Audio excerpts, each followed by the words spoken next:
एगो मरखा बाछी से भेंट हो गई रहा, ओकरे के नाथे में देर हो गई। यार तोहरो चैन नहीं खे, बाजार से अइला और खेत में भिड़ गईला।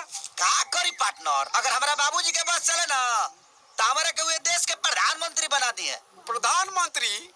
अरे उनकर बस चले ना तो बैल के जगह में तोरे के नाद दिए। ना दिए बाबू, जोत के हंगाई होती है। एकदम सही कहा रे। लेकिन पार्टनर, लाल बहादुर शास्त्री जी कह के गए कि जय जवान जय किसान। खेती बाड़ी से बढ़ के दुनिया में कोनो काम ना होला। हाँ, खेती बाड़ी?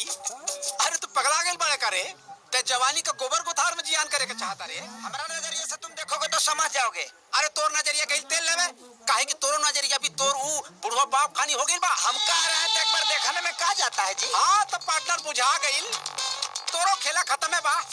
तो देख लिए यही खेती गृहस्थी के चक्कर में तोर बुढ़वा बाप तोरा के काम करवा करवा के मुआ न देहलस तो हमरा नाम पे कुत्ता पहुंच दिया। पार्टनर शास्त्री जी सही कहत रहले, जय जवान जय किसान। हमरा के चचा से बचा ले भगवान।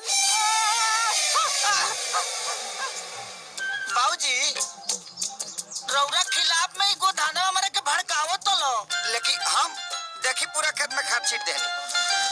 हाँ बेटा, खाद तो छीट देला जी, बहुत बढ़िया कहला। लेकिन वो कहा ना बेटा कि खाद जो बा वो अपना खेत की जगह दूसरा